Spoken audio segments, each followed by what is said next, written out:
Good morning, everyone, and it's really good to see you here, and thanks for taking time. I just wanted to acknowledge that a lot of you and a lot of people across the country will be very anxious about the situation that's unfolding with the conflict in Iran going now into its 9th day. And I know that people are watching that, they're concerned about that, and I wanted to reassure you about some of the measures that we're taking as a government. The first is the work we're doing with allies in the region, so the countries in particular that are under attack, many of the Gulf countries who obviously have played no part themselves in any attack on Iran are nonetheless being attacked. So as you would imagine, we're working very closely with them, helping with defensive capability. We've got fighter jets in there, and we've increased the capability there over the course of the last 9 days. Anti-drone devices, radar, and lots of other work that we're coordinating. And I've been speaking to all the leaders in the region, some of them a number of times over, to assess how they feel the situation is on the ground, what more we can do. These are allies, these are friends of our country we've been working with for many years. So that's what we're doing on that front. The second big issue is obviously we've got about 300,000 British nationals in the region. Some of them live there, have done for some time. Some of them are on holiday there. Some of them were just changing planes. And they're all very concerned about the situation they're in. And I know that friends and family in this country are very, very concerned because they want to know that their loved ones are safe. So we're working with commercial airlines, working with all the countries involved to make sure that, firstly, people register their presence. 300,000 are there in the region. 120-something thousand have registered their presence. That means we're in touch with them and we can help them, give them information and advice. And where they want to come home, make sure that with commercial airlines and charter airlines, we're providing the means for them to get back. Not always easy because the airspace is closed in some places for some of the time, depending on the threat levels. But we got 35,000 back so far, and we're working, as you'd expect, around the clock in relation to those operations. The third area I just wanted to address, because I think as we go into this sort of what feels like the second week of this conflict, a lot of people are going to begin to think, well, that's happening out in Iran and in the Gulf states, but I can sense it's going to affect me back here in the United Kingdom, particularly the economy. We've done a lot of work recently on the cost of living, which we know is the #1 issue for so many people across the country, and an anxiety about that. On the reassurance front, I think it is important just to remind ourselves that last time a conflict began to develop, which was 2022, in relation to Ukraine, the economy wasn't in a stable place, and inflation was 5% and rising. We've done a lot of work in the last 18 months to put some resilience in and make sure that we've got some headroom, which is basically some insurance within the economy, but also inflation is 3% and going down. So in that sense, there's more resilience. But the job of government is obviously to get ahead, to look around the corner, to work with others. And the Chancellor speaks to the Governor of the Bank of England on a daily basis.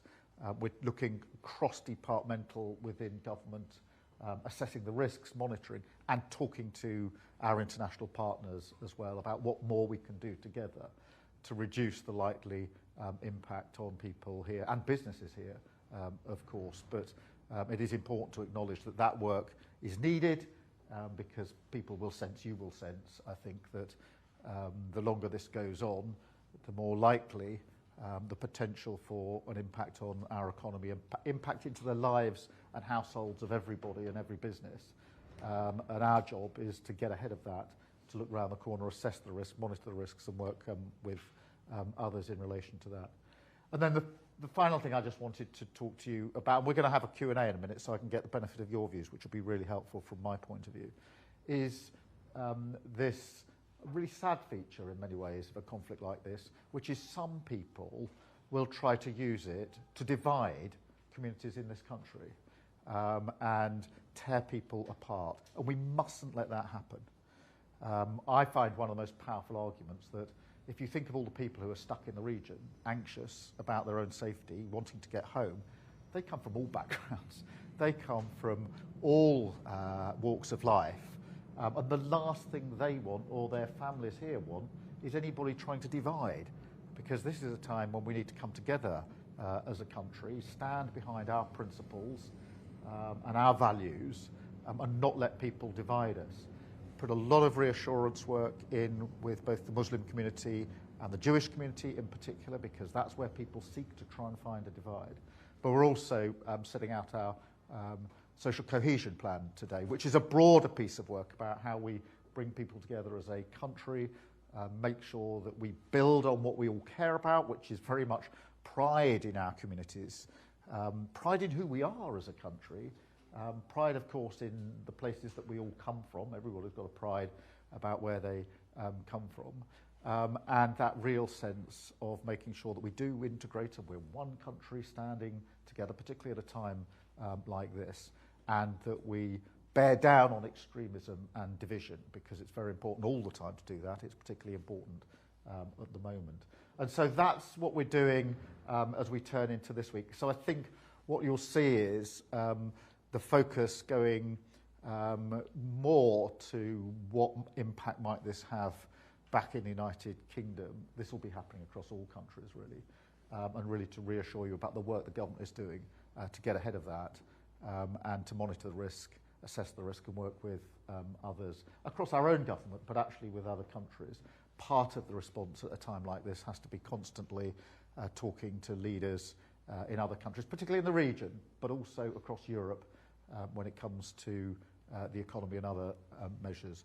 So that's all I'll say for now. I think I've got some questions from you, so this is your chance. Anybody got any questions that they want to ask? I think we'll do the old-fashioned way of putting a hand up, if that's all right. Yes, I'll try and do a question behind me whilst facing this way.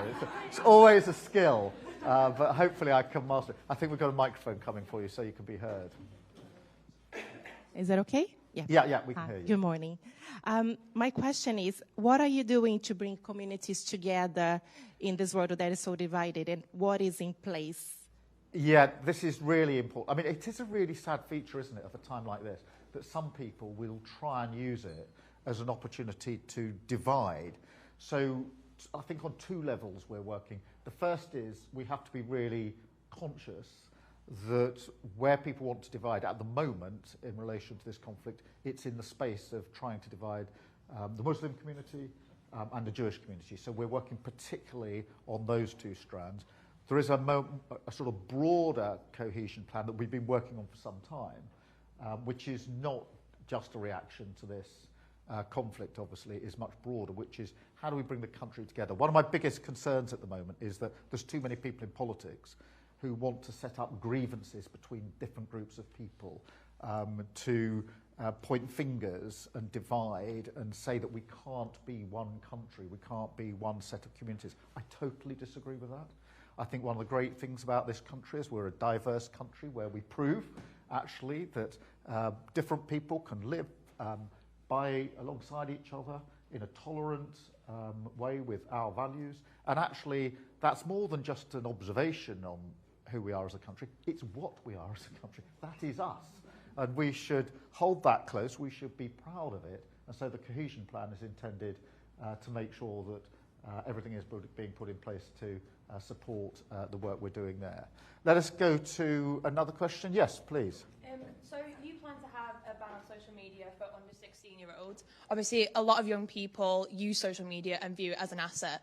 How do you plan to actually consult young people more into policy making if this is a huge disagreement between you and young people? Well, look, thank you for raising that. I see you've got My Life, My Say On, which is a great organisation that we've worked with for a long time. We're consulting on it, so no decisions have been made yet, and I want the voice of young people in that consultation. I'm very, very interested to hear. How do you see that practically being happened, though? Well, the consultation is just starting its course, so there are lots of ways you can get involved in that. I'll make sure my team give you all the details, but also we need to set up discussion points. Maybe with My Life, My Say might be one way of doing it. It shouldn't be the only way of doing it. So we'll make sure that young people have their say. They must have their say in this, because there are different views here, and that's the whole point of the consultation. So thank you for raising that. Let me go across to this side of the room. What are we doing about the housing crisis? What is being done about the housing crisis? There are 400,000 people homeless here in England alone. So Yeah, well, there are two separate strands here. One is homelessness, where we've put in a huge amount of investment to deal with homelessness, to get people into shelter, but also more than just into shelter, because for many people who've got homelessness issues, it's about the support that needs to go in as well, in terms of maybe health issues, work issues, etc. So there's the roof over the head element to it. That is vital, but on its own it's not enough. Then secondly, we need to take the pressure points off in relation to people being made homeless in the first place. One of the pressure points is no-fault evictions for renters, and so we're getting rid of that. This is where, until recently, people could be thrown out of their rented accommodation through no fault of their own, and then that puts a pressure on them and on local authorities, making sure that all the work we're doing on the cost of living is making sure people have more money in their pockets, so they don't necessarily get into the difficulties in the first place. And so there's the preventative bit, but there's also, what do we do to support those who are homeless? There's a bigger picture here as well, which is we need to build more houses to make sure that everybody has a safe, secure place to grow up, whether that's somewhere they're able to buy and own of their own, or whether it's the rented sector. We passed the Renters' Rights Act, which is the biggest piece of legislation for renters, giving them rights in a generation. 11 million people are in rented accommodation. We should never forget that, and they need better rights. So there's a lot of stuff we're doing in that space. And so one last question, and I'm going to go to the media, and then I'm going to come round to your tables so we can continue the discussion. Madam, if I may. I work with young people who are at risk here. Do you mind if you need me to? It's just otherwise we could. I work with young people who are at risk here. The thresholds are really high for them to be helped, both of violence against them or children with special needs. Can you do something to get them the help at the right time so that they can go on to have better outcomes than they do? It's vital that we do. All of the evidence is absolutely clear that you need to intervene early, because if you miss those opportunities, it can take a lifetime before you can turn it around. So putting more resource in. We've got a youth strategy which was put together with young people. I'm really pleased. We didn't do a youth strategy with politicians in Whitehall deciding what the youth strategy should be. We actually got young people in as a steering group and advice group to do it. And they said they need more resource, they need more support in the activities that they want to do, need more mental health provision in schools and support. We're looking at the SEND, the special educational needs in schools, to see how we can improve there. But across the board, we have to do more of that. I'll come back to you and have a discussion about it. Can I just go? I think we've got two questions from the media. Catherine, I think you first, and then we've got David here as well. Catherine. Thank you, Prime Minister. President Trump has said, among other things, that he's disappointed in you, that you're no Churchill, and that gas and oil prices going through the roof is, quote, a small price to pay. It will feel to many people like the special relationship is in tatters. Were you able to begin to mend it in your phone call yesterday? And also, can you just reassure people that the government will have their backs on energy? Thank you. Thank you, Catherine. Let me address a number of points there. The first is it's really important to emphasise that the US and the UK are working together every single day, as they always have. Obviously, in relation to Iran, the US are now using UK air bases under the agreement that we've reached. But more generally than that, intelligence is being shared every day. In the region, we have our military personnel and US military personnel co-located in the same places, in the same bases. And both the US and the UK are working together protecting those bases. So in terms of the relationship, the work that we necessarily have to do together is going on as you'd expect. I had a telephone call with President Trump yesterday talking about the conflict in Iran and the region and what we were doing together, and that was important in terms of the ongoing discussion. But the discussion with our US counterparts is happening at all levels, all of the time, every single day. That's the nature of the relationship. What I would say is this, is that decisions about what's in Britain's best interests are decisions for the Prime Minister of Britain. And that's how I've approached all of the questions and all the decisions that I've had to make. It is really important, that's a fundamental principle, that it is the UK Prime Minister, who everybody expects, the people of the United Kingdom would expect, that the UK Prime Minister would make the decisions using our values, our principles, in the best interest of our country. And it's really important that we are very, very clear about that principle. We're obviously working more generally with leaders and allies across the region, both in relation to the defensive work that needs to go in and in relation to the work to get people out of the region. Very many British nationals are there. So thank you for that. David, can I come to you? Thanks very much, Prime Minister. Yeah, just want to ask about, you've come here today to acknowledge the cost of living pressures that this situation in Iran could present for people here in this room and across the country.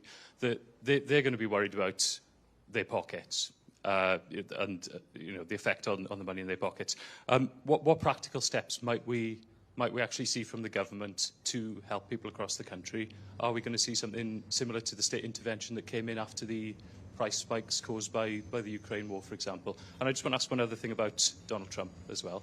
A year ago, roughly speaking, the US President had Volodymyr Zelensky in the White House, and there was that dust-up, which I think we all remember quite clearly. At the time, he suggested that Ukraine was gambling with World War III. Is the US President now gambling with World War III? Let me address both of those issues. Firstly, the cost of living, because I am acutely aware that across the country, the number one issue is still the cost of living. People being concerned about whether they've got enough money to pay the bills and the anxiety that it causes if you can't pay the bills. And when I was growing up, we didn't have a lot of money in my family. We had occasions where we literally sat around the kitchen table because we couldn't pay the bills. I know personally what that feels like, and therefore I know what people in this country are going through. That's why in the 18 months or so we've been in government, we've done so much on the cost of living, because where we can take the pressure out, whether that's improving wages in the first place, whether that's taking money off energy bills, which we've been able to do, freezing rail fares, prescription charges, free school meals, free childcare. All of these are intended measures to try and ease that pressure. I'm not going to pretend that that pressure's gone away or that any of these are silver bullets, but each of them plays a part in helping on the cost of living.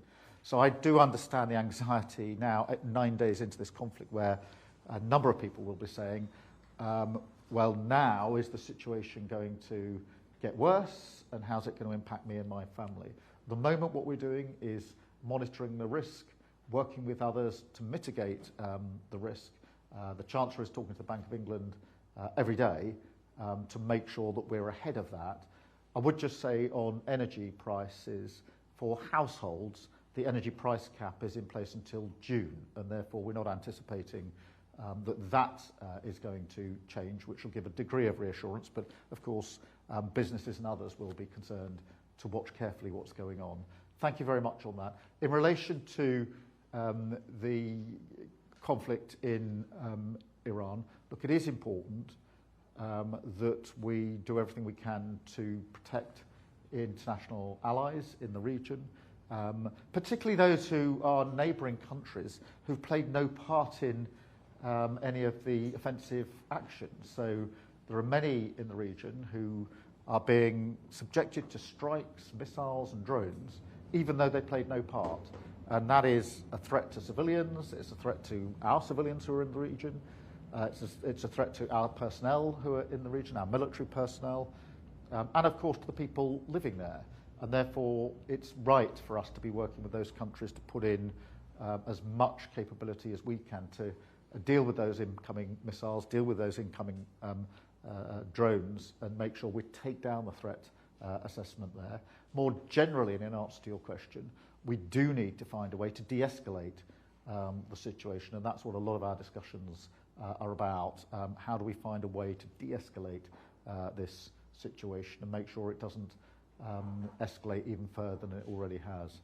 Thank you very much. I'm going to now sit down. I think this looks like the empty chair, so I'll come here first and then move around, and I'll come back to you on your questions.